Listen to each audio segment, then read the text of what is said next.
All right, y'all, here is the Unit 2 review for the Mastery Check. So topic 2.1 talks about these parallel and transversals, and it has us naming them as well as solving for x when we have two parallel lines cut by a transversal.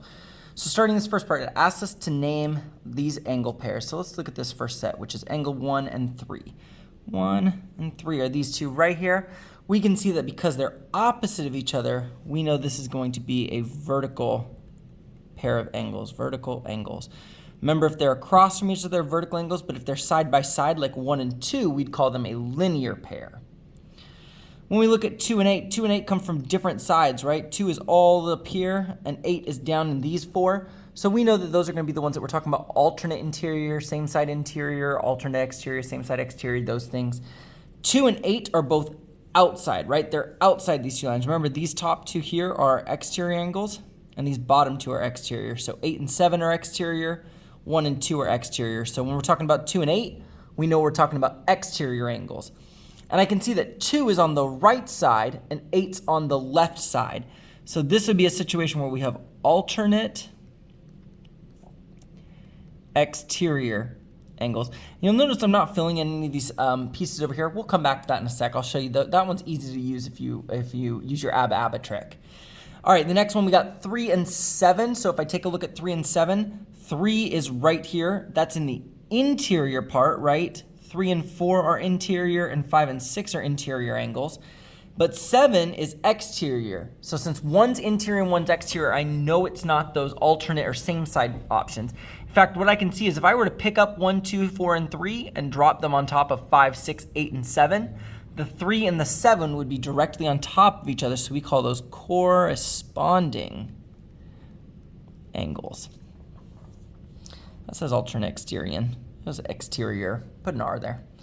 All right, and last we got 4 and 5. You can see 4 and 5 are both interior angles. They're from the inside. So I know I'm going to use one of my interior ones, and since they're both on the left side, these are going to be same side interior angles.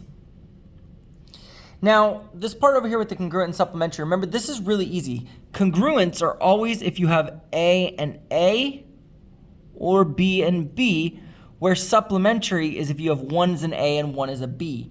So if we just do this little ABA trick over here, A, B, B, A, B, B, A. If I go ahead and do that, I can see what's happening, right? Angle 1 is an A. Angle 3 is an A. That tells me these have to be congruent because they're the same letter. Angle 2 is a B. Angle 8 is a B. So again, they have to be congruent because they're the same letter. In this one, angle 3 is an A. Angle 7 is an A, so again, they're both the same letter, so it's another situation where they're congruent. And this last one, angle 4 is an A. Nope, sorry, angle 4 is a B. Angle 5 is an A. So in this case, because I have one B and one A, I know they are supplementary to each other. And we're going to bring that down into this one. You can see in this one, they asked that we're supposing that angle 4 is this 26x minus 4 equation, and angle 6 is 15x plus 29, and they ask us to find the measure of x. Well, we need to use this picture to help us then, so we're going to do our little ABA trick again. A, B, B, A. A, B, B, A. There we go. And I can see that angle 4 is a B, and I can see that angle 6 is also a B. So what this tells me is that these things should be equal to each other. In other words, we know they're congruent from the get-go. They also asked us to identify what angle pair name they were in this problem. So I've got this one here and angle 6, which is right here. So I can see they're both interior angles, so it's going to be either alternate interior or same side interior. And they're on different sides of the transversal. So I know this is a situation where they're alternate interior.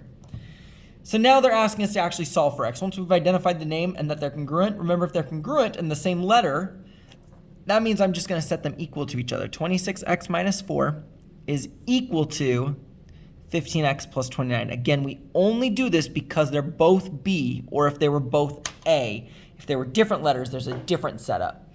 So we always get rid of the smallest x first. I'm going to get rid of 15x first.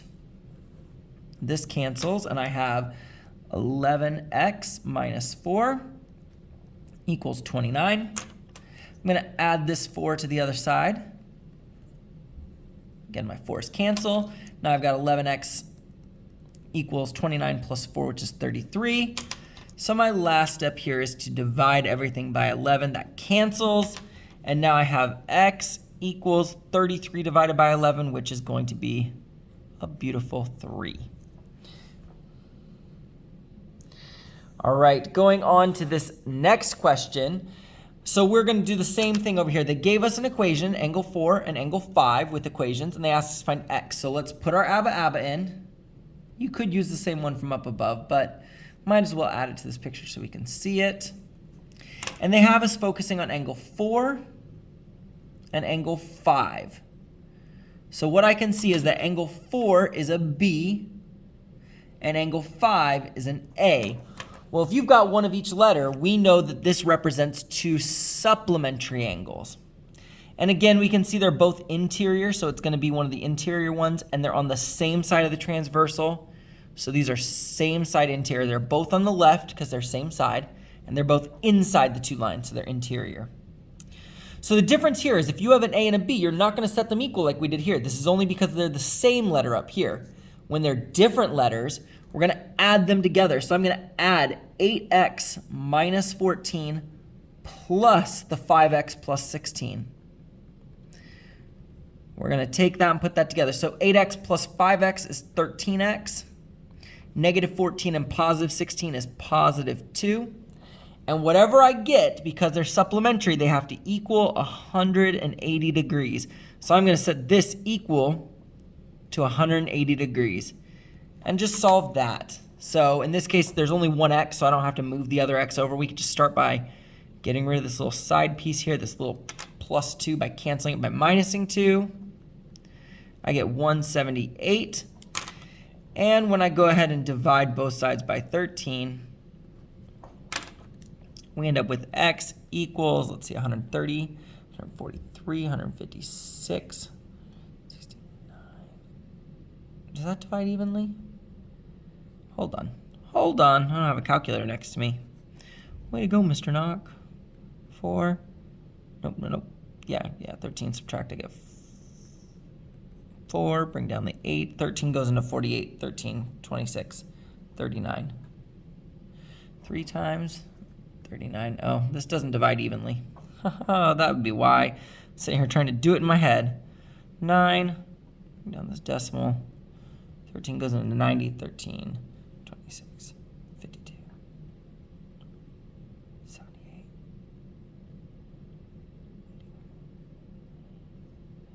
I think 6 times. 78 minus, we're at 12. So it's like 13.6. You could definitely get a better answer than me, but that's my rounded answer that I got from just doing some long division over there. So 13.6, obviously type that in your calculator. You wouldn't have to type that out yourself or do long division there. All right, and then this last one on topic 2.1, they gave us a couple things. They said that the measure of angle 3 is 35 degrees, and the measure of angle 5 is 68 degrees. And the question is, what is the measure of angle 8? One of the quick responses I see a lot of people do is they go, oh, let me just flip the 68 over into the angle 8 over here, and that's the answer, 68. That is not correct, because when I said angle line A and line B are parallel to each other, what that means is you can only compare angles from those two lines at the same time, meaning I can only compare these 4 to these ones up here, and I can only compare these 4 to these ones up here. So what I mean by that is for this first part, let's pretend that this line right here is not here. Pretend that that red pen's not there. Only focus on the lines that you can see right now. So this whole angle up here, including this left and right side that the pen's going through, that's A. Angle 4 is a B. This down here is an B, and then over here is an A. So A, B, B, A. When I come down here, A, B, B. So I can see that 68 represents a B. In fact, 68 represents the measure that would go here and the measure that would go there, because this angle is the same as these two angles. So now when you pick this up, it's a little bit clearer that you can see what's going on. Same thing over here. If I want to figure out what's happening down here, Nope, I covered that one up already. I would have to cover up this right here. And this is where it gets a little bit weird. When I cover this up, and I can't really see the numbers, you can see that these two numbers are being put together, right? That 35 and that 68 should be being put together to make one big angle, and that represents the measure of this angle right here. So when I add 35 and 68 together, I would get, looks like 103. So I know this angle is 103 degrees. Well, since angle 8 is next to it, they're a linear pair, so they have to add up to 180. So 180 minus 103, this is going to give us 7. 7 minus 0 is 7, and 0, so I would get 77. So the measure of angle 8 is 77 degrees. All right, taking a look on the back part of our review. Now we're going to be looking at some parallel and perpendicular equations, which is topic 2.2. So topic 2.2, the first one starts us off with this. Here's a slope, here's a point. Can you find the formula? One of the important things you're going to need for this test is this formula. Y minus y1 equals slope times x minus x1, or m times x minus x1. So we just need to plug in what we got. We already have an m. This represents our x1 and our y1, so we just need to plug those things in so we can solve this. So we've got y minus y1, so minus negative 6, equals, then the m, which we know is 3/5, x minus the positive 15. So notice that the signs are kind of backwards, right? This was positive 15, now it's minus 15. What's going to happen here, if I've got minus a negative number, this is going to become y plus 6 on this side. Minus a negative becomes plus, so it looks the opposite of what it started as. Right here, we're going to distribute this 3/5, so 3/5 times x is 3/5 x. Remember when we're multiplying right here, we're going to multiply and then divide. So 3 multiplied by 15, then divided by 5. This is the 3/5 right here. 3/5 right here. We multiply by 15 and then divide by 5. So 3 times 15 is 45. 45 divided by 5 is 9. So this becomes minus 9. Well, then all we got to do is move this 6 over here. We don't want the 6 to be over here. We want to move it this way. So we're going to subtract this side. This cancels. And we end up with y equals 3/5 x minus 15. And that would be the final answer we would want.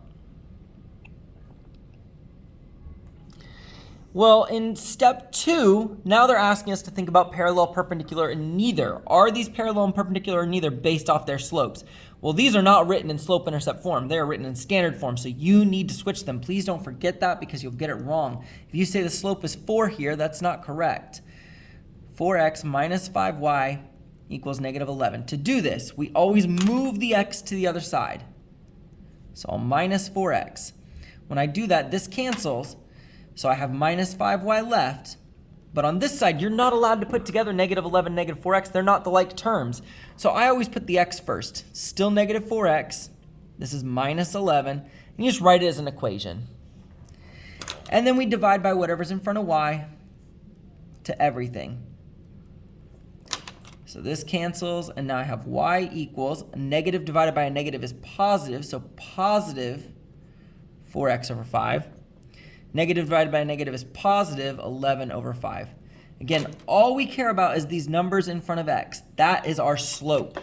So in this case, m equals 4/5. Okay, let's do the same thing here. We got 8x minus 10y equals 15. So let's move the 8x over. Always move the x over because you want y by itself. So move the x over. We can see that it's going to change its sign. So now I have negative 10y equals negative 8x plus 15. It's a positive 15, so we put a plus with it. And then divide by negative 10, negative 10, negative 10. So here I've got y equals negative divided by negative is a positive, but also 8 and 10 both can be divided by 2. So 8 divided by 2 is 4. 10 divided by 2 is 5. So I have 4 over 5 again. And then here, a positive and a negative makes a negative. And then 15 over 10, that divides by 5. So 15 divided by 5 is 3. 10 divided by 5 is 2. Again, all I care about here is this 4/5. So this has m equals 4/5. Well, since they both have the same slope, we know that it has to be parallel. Parallel lines have the same slope. So that would be our answer. For level 3, now they've given us this equation and they say they want us to find the line that's parallel to that equation that goes through this point. So all I care about here is pulling out the slope, this -4. So m equals -4. And for my actual problem, I need to determine what m parallel is.